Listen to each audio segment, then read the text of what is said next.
देखिए, ये जो मैंने आपको भेजा है हिंदू धर्म कोश, इसको जी। जब आप देखेंगे तो पेज नंबर 602 है पीडीएफ का।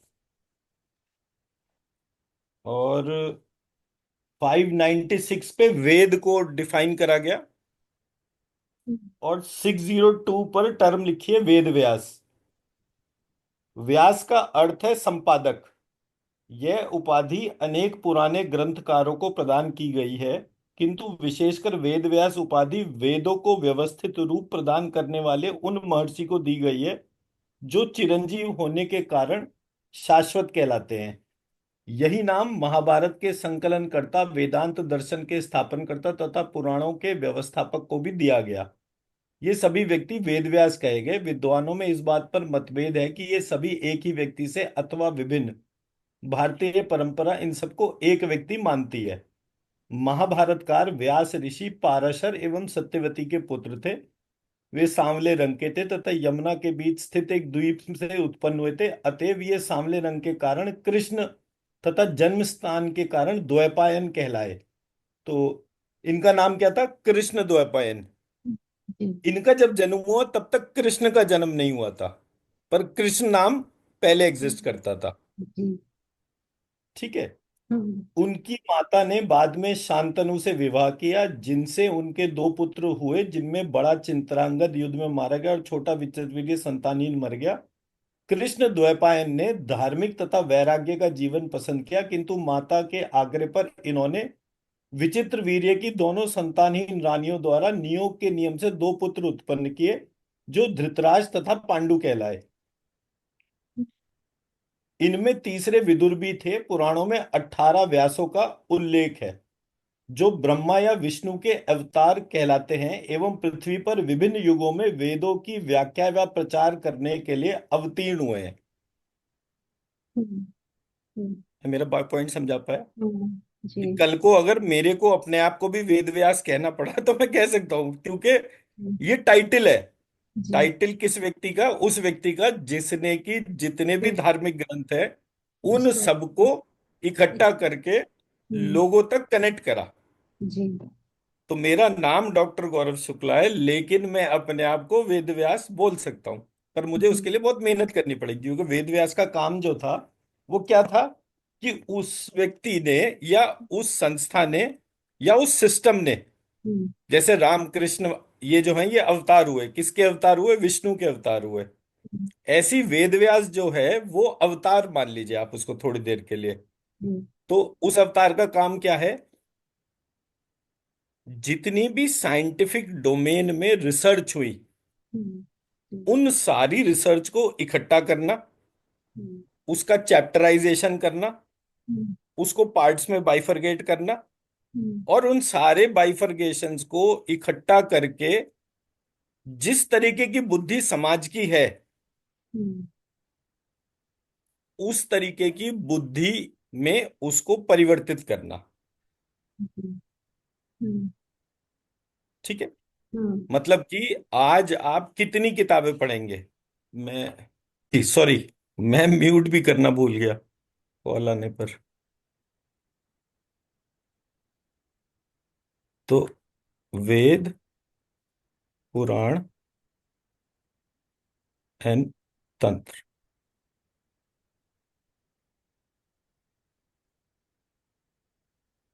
और इनका जो सेंट्रल कॉर्ड था वो था मंत्र। और मंत्र का भी जो कोर पॉइंट था वो था बीज मंत्र। अब आते हैं कॉन्स्पिरेसी थ्योरी के ऊपर। मैं तो बीज मंत्र पढ़ रहा था, हम्म। हम्म। तो मेरे को तो हर चीज जो है पहले मुझे मंत्र पता होना चाहिए, तब उसका बीज पता चलेगा। जब जी। मंत्र पढ़ा तो वो तंत्र का पार्ट निकला। जब मंत्र पढ़ा तो वो पुराण का पार्ट निकला। जब मंत्र पढ़ा तो वो वेद का पार्ट निकला। तब मैंने देखा, अरे ये तो कहानी फर्क है। फॉर एग्जाम्पल, ब्रह्मास्त्र। अब ब्रह्मास्त्र क्या करता है? भयानक विनाश करता है, न्यूक्लियर बॉम्ब के जैसा। उसके डिस्क्रिप्शन कहाँ थे? तंत्र में।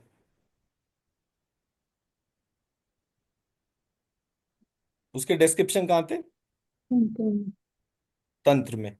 तो एज अ रिजल्ट पूरे प्रोसेस में जिसको भी भारत से डर लगता था, हम्म। उसने कहा तंत्र बहुत खराब चीज होती है, तंत्र में नहीं जाना चाहिए। क्यों? क्योंकि ब्रह्मोस मिसाइल का फार्मूला यहां लिखा हुआ था। हम्म।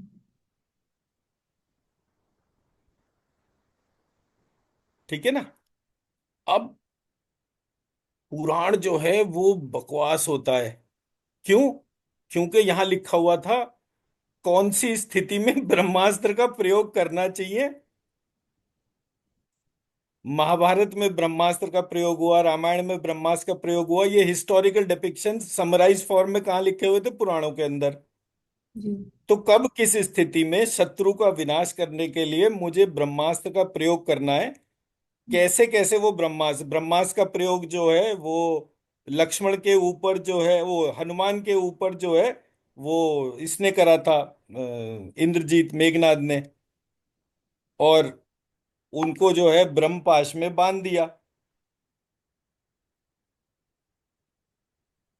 हनुमान जी का बिगड़ा कुछ नहीं, लेकिन उन्होंने जो है वो पूरे उसमें, फिर उसके बाद जो है देखते हैं कि वो अश्वत्थामा, और जब इसके हिसाब से हो रहा था तो उन्होंने ब्रह्मास्त्र चलाया था। तो आकाश में भयानक ऊर्जाएं इकट्ठी हो गई, सारा कुछ है, तो उन्होंने कहा भाई ब्रह्मास्त्र जो है उसको वापस ले लो। बोला जी मुझे ये तो आता ही नहीं है, मैं इसको कहीं भी डायरेक्ट कर सकता हूँ। तो उसने जो है वो अभिमन्यु की पत्नी की, उसमें जो प्रेगनेंसी में जो बच्चा था उसके ऊपर डायरेक्ट कर दिया कि इनका वंश नाश हो जाए। तो ये ब्रह्मास्त्र को यूज करना, यूज करने की जितनी डिटेलिंग थी वो किसमें थी? पुराण में थी। तो आर्य समाज ने कह दिया पुराण बकवास होता है। तो जितने भी अब जो हिंदू हैं, हम्म। टोटल हिंदू, उसमें कुछ वेद के मानने वाले थे, कुछ पुराण के मानने वाले थे, और कुछ तंत्र के मानने वाले थे। तो आपने क्या करा?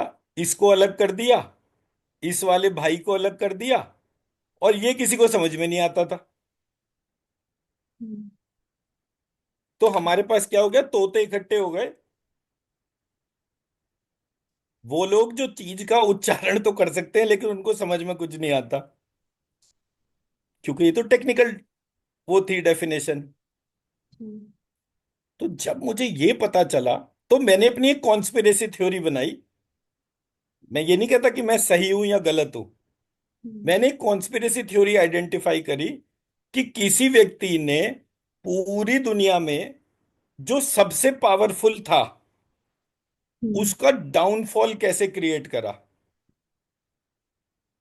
तो मुझे वो लाइन समझ में आई जो आज से 15-20 साल पहले मैंने 2005 में पढ़ी थी, कि मैकॉले ने कहा कि I have travelled the length and breadth of this country for 9 years।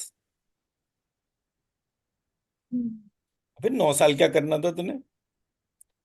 With the intention कि how we should be able to rule this country. जी। We can not rule this country. अब ये कौन है? World leader, एक तरीके का, जो ब्रिटिश उस टाइम के पूरी दुनिया के राजा माने गए थे, उठाई गिरे लेकिन माने राजा गए। अब वो जो सारे राजा थे वो सब मिलकर भी उन्होंने देखा कि इस देश को किसी भी स्थिति में आप पराजित नहीं कर सकते। उस समय का भारत, हम्म। हम्म। पाकिस्तान नहीं था, बांग्लादेश नहीं था, नेपाल, बर्मा, भूटान, श्रीलंका, कुछ नहीं था। सिर्फ एक देश था, भारत। चाइना की आबादी बाद में बढ़ी है, हमारे को देखने के बाद।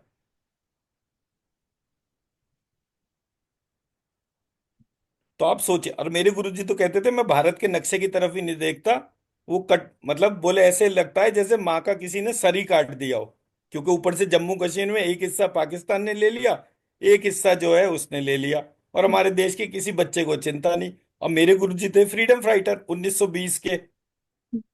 तो 1920 में उनका जन्म हुआ था, सन 47 में था। तो एक जो यूथ होता है, हम्म, हम्म, एब्सोल्यूट 27 साल का बच्चा, हम्म, जिसने कि 9-10 साल की उम्र में घर भी छोड़ दिया, हम्म, तो 15-16 साल वो व्यक्ति क्रांतिकारी और साधु दोनों था।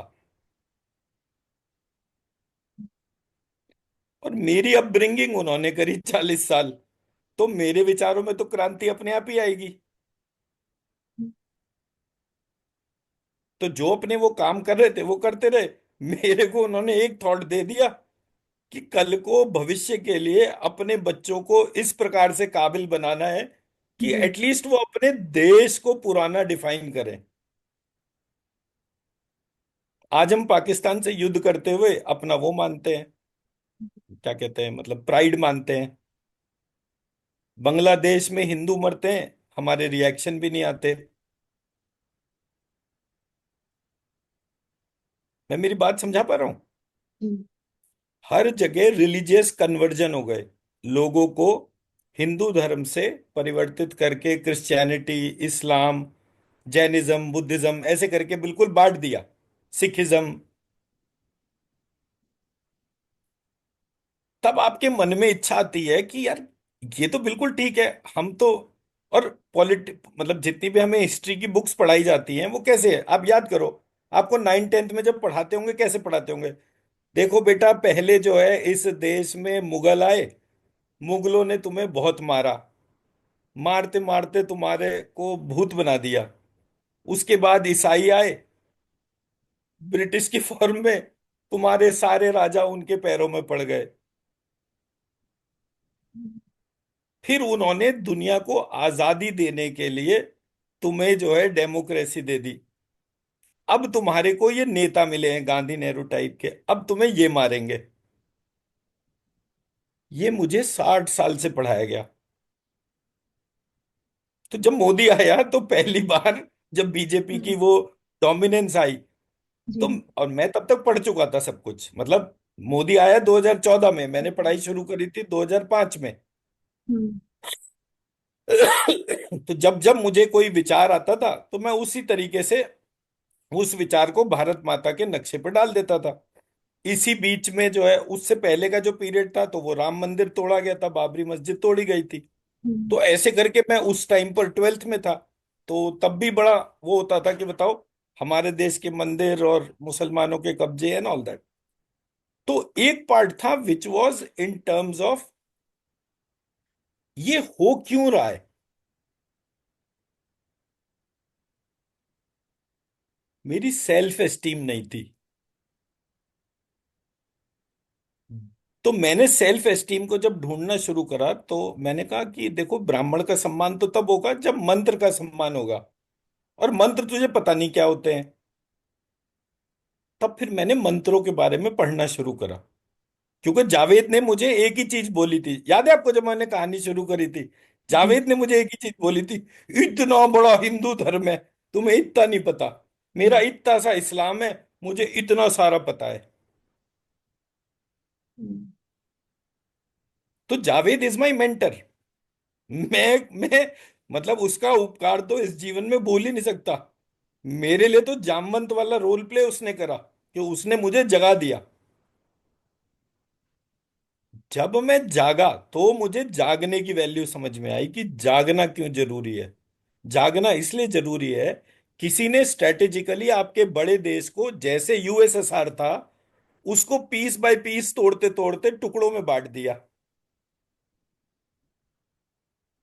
और वो जो टुकड़े थे वो दूसरों के साथ जुड़ने में, अपनी मातृभूमि को गाली देने में अपना वो समझते थे। तो पहले मैं शिक्षक बना और एजुकेशन पे रिसर्च करी कि भाई, कल को मुझे मेरे बच्चों को पढ़ाना क्या है, मुझे ये तो पता होना चाहिए।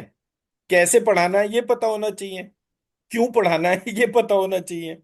ऐसा थोड़ी कि जो भारत देश में आज की तारीख में सीबीएसई की एजुकेशन चल रही है,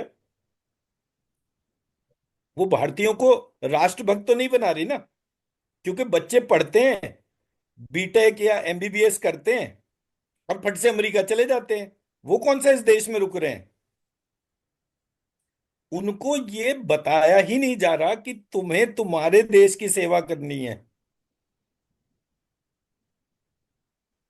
हम्म, तो अपना सिस्टम पढ़ना इसलिए जरूरत है। अच्छा, फिर ऊपर से क्या हुआ, एक मेरा मेंटर था रवि शर्मा, उससे कुछ बात चल रही थी, मैं उसको एजुकेशन के बारे में बता रहा था। उसका वर्डिंग क्या थे, don't teach me education, I am better educated than what you are. भाई तू आईआईएम से पढ़ा है, मैं नॉन आईआईएम वाला हूं, इसका मतलब ये थोड़ी है तुझे एजुकेशन पता है। आईआईएम में एमबीए पढ़ाते हैं, मैनेजमेंट पढ़ाते हैं, आईआईटी में टेक्नोलॉजी पढ़ाते हैं। हम्म, देश और राष्ट्रभक्ति तो पढ़ाते ही नहीं। भाई हम्म। आपकी कार उड़ीसा में जो होगी उसका क्या नंबर है?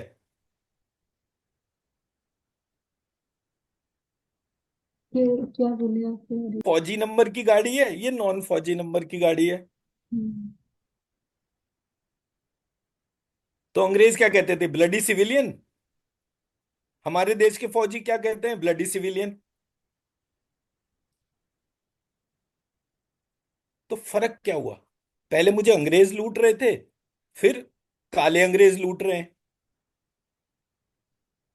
तो जब मुझे ये फर्क समझ में आया, तब मैंने शिक्षा का महत्व जाना। और जब शिक्षा का महत्व पता चला, तब मैंने बोला इस पूरी दुनिया में जो कुछ भी गलत हो रहा है उसके लिए केवल मैं उत्तरदायी हूं। क्योंकि मैं ब्राह्मणों के घर में, शुक्लाओं के घर में पैदा हुआ, और मैंने मेरा कर्म नहीं करा, इसलिए ये पूरी दुनिया हाथ से बाहर हो गई। तब मैंने निश्चय करा कि मैं पहले पूरी दुनिया को आयुर्वेद का महत्व समझाऊंगा। आयुर्वेद का महत्व तब होगा जब मैं एक ही झटके में सबको डिजीज फ्री कर दूं। हम्म, तब लोग कहेंगे हाँ, भारत में 35 करोड़ डायबिटिक होने चाहिए थे 2025 एंड तक, इस व्यक्ति की वजह से वो 2025 का नंबर शिफ्ट हो गया। पहला पार्ट। फिर दुनिया को महत्व बताऊंगा वेद का, पुराण का, तंत्र का। और जब मैं 25 साल पढ़ा लूंगा, मतलब अभी मेरी एज 50-52 साल है, मैं जब 75-77 साल का हो जाऊंगा तो मेरे 25 साल हो जाएंगे। तब आपको उन 25 सालों के अंदर आपको ये देश जो कि श्रीलंका, भूटान, बर्मा, ये ऐसे करके एक बृहद भारत देखने को मिलेगा। और मेरे लिए 25 साल बहुत है, 25 साल में तो मैं आधी दुनिया को हिंदू बना दूंगा।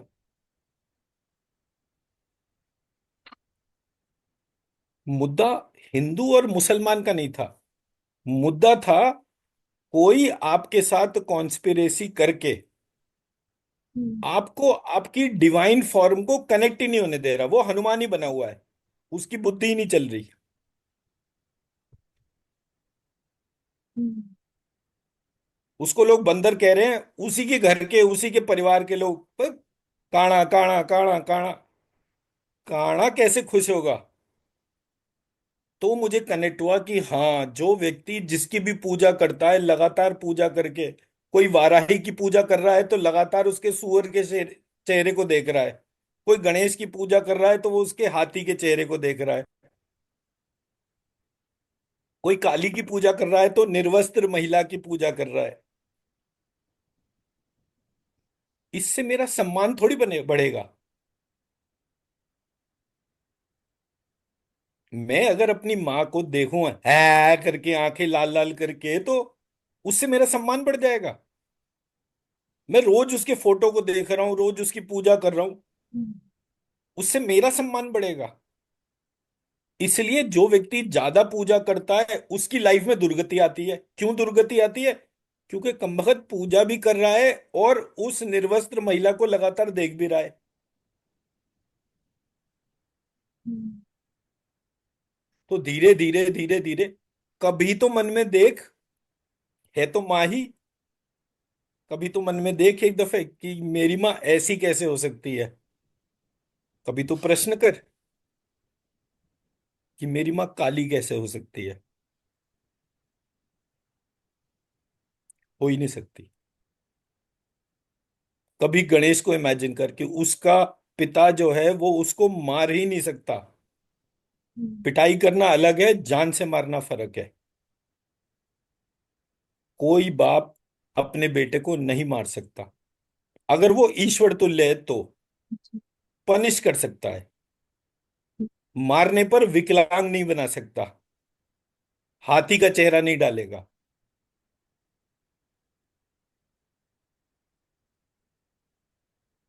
तो जब बच्चा जो है वो माँ की रिस्पेक्ट नहीं कर रहा, पिता पुत्र की रिस्पेक्ट नहीं कर रहा, ये मैसेज हम जनरेशन्स तक पास ऑन कर रहे हैं, तो क्या होगा? जो होगा वो आज हो रहा है। मैं मेरी बात समझा पा रहा हूं? ये पढ़ना सब कुछ क्यों जरूरी है? इसलिए कि आपको जामवंत बनना पड़ेगा, प्रत्येक ब्राह्मण को ऋषि बनना पड़ेगा, एक जामवंत स्वरूप जगाना पड़ेगा। फिर अपने बच्चों को इतना स्ट्रांग बनाना पड़ेगा कि कल को वो कहीं भी खड़े हो, किसी की हिम्मत ना हो उसे टच करने की, वो दूरी दुनिया में कहीं भी खड़े हो। हम्म। मैं मेरा पॉइंट समझा पा रहा हूं? हम्म। तो ये मेरे को मेरे सब्जेक्ट को पढ़ के पता चला।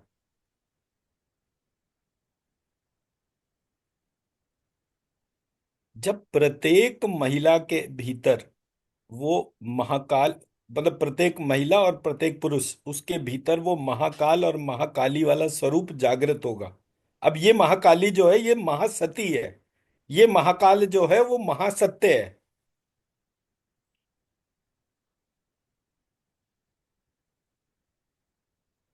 जिस महाकाल का डिस्क्रिप्शन श्रीमद् भगवत गीता में दिया गया है वो महाकाल नहीं है, महासत्य है। मैं लिख कर दिखाता हूं। महास महासती या महासती, ऐसे लिखूंगा मैं। महाकाल की बजाय मैं लिखूंगा महा।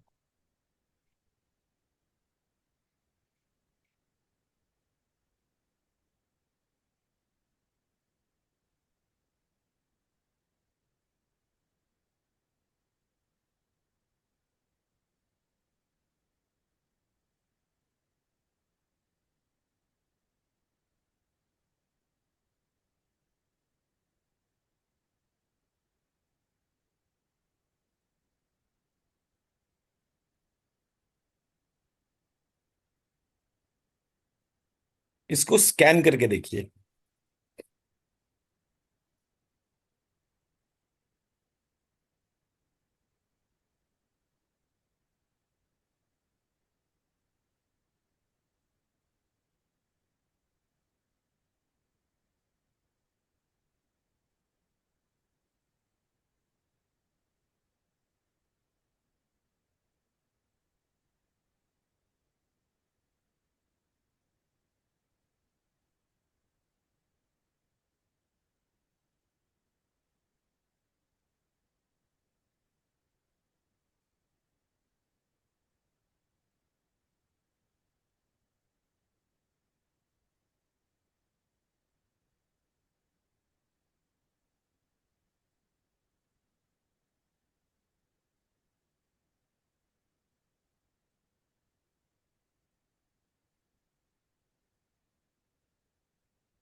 Sir, the energy is spreading all over. I don't know how to explain it. It's not something that I know that I can explain. The वो energy, ठीक है, वो ठीक है कि the, आप उसको नहीं जान पा रहे, या वो है, वो मतलब वो है ही महाकाल, मतलब जो टाइम की डोमेन के भी आगे है। ये ये महासत्य है।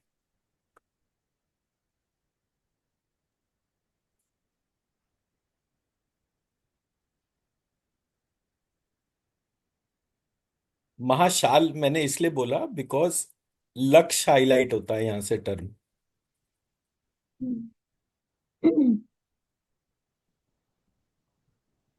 महासती बोला इसलिए क्योंकि जो लक्ष्य की क्रिएटर है, जी। जन्मदाता है, तो जो लक्ष्य को उत्पन्न करता है, कौन से लक्ष्य को? महालक्ष्य को।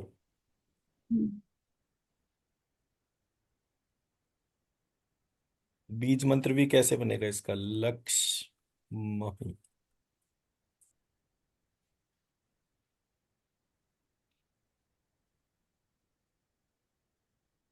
मतलब ये डोमेन ही डिफरेंट है। इस इन दो टर्म को, महासती और महाक्षाल को जो है, जब आप धारण करेंगे, ये एनर्जी डिफरेंट होगी। बस मन में इन दोनों को देखते हुए जी। केवल इतना ध्यान रखना है हम्म। कि मेरे को पूरी दुनिया से एटलीस्ट 115 करोड़ हिंदुओं से कैंसर मुक्त करना है। एनर्जी उठाइए, अपने भीतर डालिए, मन में एक संकल्प बोलिए कि मुझे आपके बारे में पता चला, ये किसी महान लक्ष्य की वजह से ही होगा। मुझे, अब जैसे होता क्या है ना, कि जैसे कोई घर में बड़ा आया तो उससे कुछ मांगते हैं ना, जी। तो आपने इनसे मांगना है कि मुझे ब्लेस करिए कि मैं पूरी दुनिया से कैंसर को हटा सकूं। आपका वीडियो पॉज हो गया शायद। हम्म। हाँ, बीच में हो गया था, बट वो, तो आपने क्या करना है, अब इसकी एनर्जी उठानी है, जी। अपने भीतर डालनी है, और जी। आंख बंद करके ये आशीर्वाद लेना है कि जी। मेरे को वो शक्ति दीजिए ताकि मैं सबके भीतर से, जो हम्म। ये 115 करोड़ हिंदू हैं, जी। या कल को ये 150 करोड़ या 200 करोड़ हिंदू बनेंगे, जी। प्रत्येक के भीतर से हम्म। जो कोई भी कैंसर से पीड़ित होगा, वो मुझसे जुड़ते ही स्वस्थ होना शुरू हो जाएगा। जी। ऐसा इनसे ब्लेसिंग लीजिए, करिए दोबारा।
जी।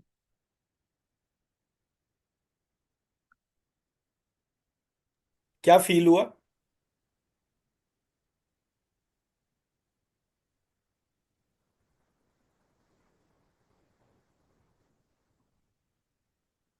चेस्ट रीजन में थोड़ा मतलब कुछ ऐसा लग रहा है।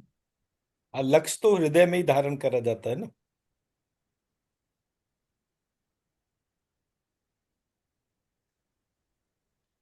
लक्ष्य की डोमेन ही हृदय है। और यहाँ पे। जो दिल से कोई चीज धारण करता है, जी। With full emotion, with full action, तो वो तो हृदय ही आएगा ना। वहां बुद्धि के तौर पे नहीं है। बुद्धि में तो चीज आ ही गई, समझ में आ गया। समझ जी। में आना इंपॉर्टेंट नहीं होता है चीजों को, उसको हृदय से धारण करना। जी। तो लक्ष्य को तो अपनी जगह हृदय में ही बनानी पड़ेगी।